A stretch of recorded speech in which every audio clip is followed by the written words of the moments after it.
Bonjour, dans l'extrait qui suit, je vais vous montrer comment démarrer un véhicule qui est en panne à l'aide de câbles de démarrage. Dans la situation que j'ai recomposée, la Mazda rouge serait le véhicule en panne et la Civic blanche serait le véhicule qui fonctionne. Donc pour commencer, évidemment, vous avez besoin d'un câble de démarrage et un second véhicule pour venir vous aider. Ensuite, mettez-les face à face, éteignez les deux moteurs, puis ouvrez les capots pour avoir accès aux batteries. Donc pour commencer, branchez le câble rouge à la borne positive et le câble noir à la borne négative du véhicule qui fonctionne. Pour vous aider, la borne positive est normalement rouge et plus grosse et la borne négative est normalement noire et plus petite. Donc ensuite, vous branchez le câble rouge à la borne positive du véhicule qui est en panne. Ensuite, le câble noir, vous le branchez à un embout métallique autre que la batterie. Donc, il est très important tout au long du processus de ne jamais frotter les câbles et de finir en branchant le câble noir sur un embout métallique pour ne pas causer des flamèches et endommager les deux véhicules. Donc ensuite, la seule chose qui reste à faire, c'est démarrer le moteur du véhicule qui fonctionne, suivi du moteur du véhicule qui est en panne.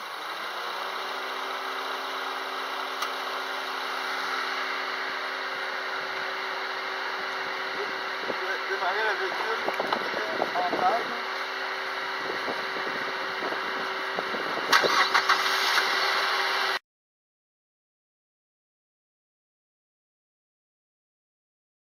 Donc bonjour, dans l'extrait qui suit, je vous explique comment changer une roue d'un véhicule qui a subi une crevaison.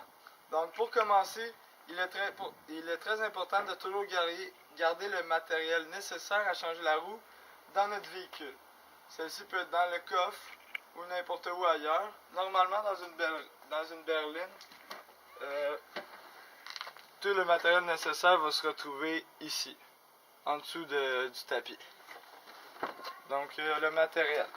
Il faut une roue de secours. Celle-ci peut être de style galette ou de style conventionnel. Le pneu de style galette prend moins d'espace dans votre véhicule. Cependant, il nécessite d'aller à un garagiste immédiatement après l'accident parce que celui-ci, vous ne pourrez pas conduire à plus de 80 km/h. Il faut un cric pour pouvoir soulever le véhicule. Ensuite, une clé en croix. Normalement, dans votre véhicule, vous allez avoir une clé comme celle-ci. Cependant, la clé en croix, il y a beaucoup d'avantages car vous pourrez mettre votre poids pour desserrer les douilles qui sont plus serrées. Une douille anti-vol qui en fait, la douille permet de pouvoir dévisser les écrous, mais sur le véhicule ici, il n'y en a pas. Et un triangle de sécurité pour pouvoir supporter le cric si celui-ci lâche. Donc une fois le matériel à portée de main, il suffit de dévisser tous les écrous de 2 tours environ. C'est ici que la clé en croix va être utile parce que il y a des écrous des fois qui sont bien serrés puis on peut utiliser notre poids. Il ne faut vraiment pas hésiter. Ça peut vraiment aider à forcer. Parce que des fois, les garagistes les serrent énormément.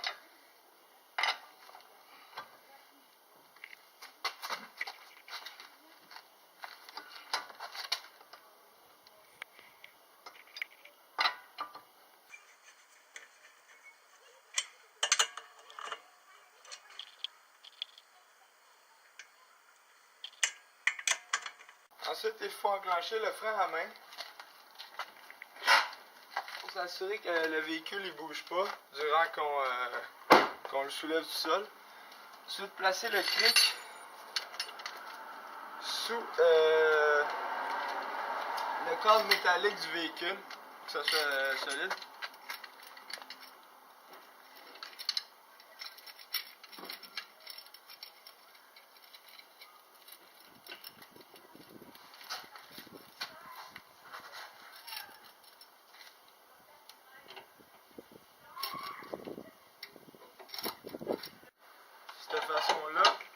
faites pour faire soulever le cric.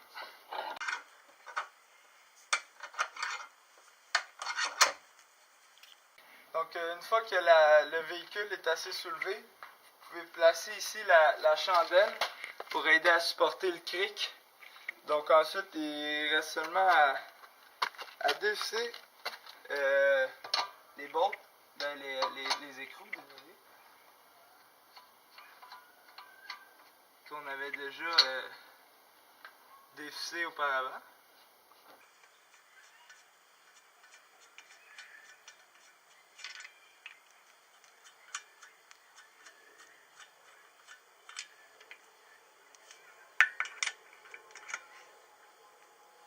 Ici, vous voulez vraiment que les écrous soient faciles à enlever parce que le véhicule, vous ne pourrez pas mettre votre poids sur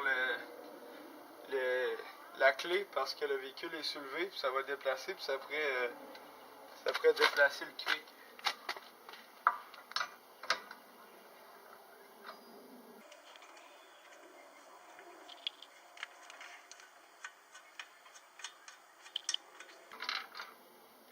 Donc ici, changez la roue.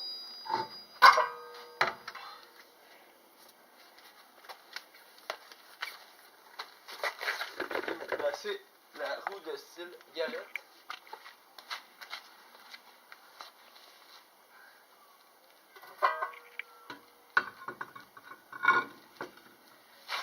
Vous revissez les écrous.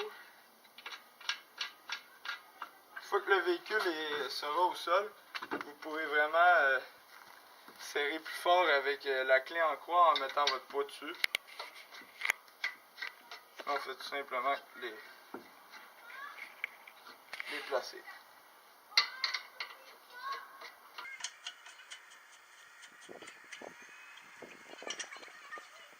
Donc une fois que le cric est assez dévissé, que le véhicule est au sol, vous pouvez tout simplement le retirer, comme ça. Ensuite, vous rangez le matériel. La seule chose qui reste, c'est revisser les écrous correctement. Comme ça, vous le faites avec chacune.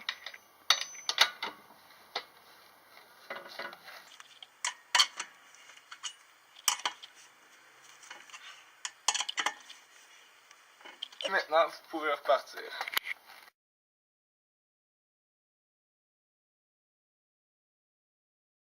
Donc, dans cet extrait, je vais vous montrer comment démarrer votre véhicule sans équipement par la compression.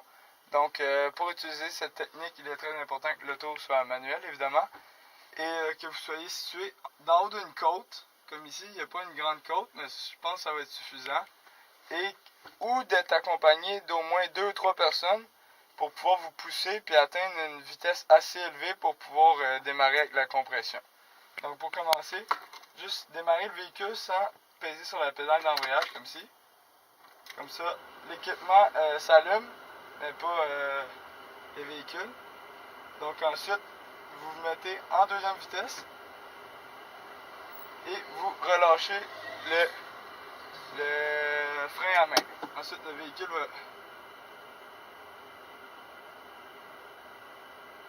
Et ici, on va attendre d'atteindre le bout de la côte, d'avoir une vitesse assez élevée. Ça devrait être dans l'entour de 10 km/h. Donc, ici, j'ai atteint même une vitesse de 20 km/h. Je relâche. Et voilà. Le véhicule est parti. Tout simplement.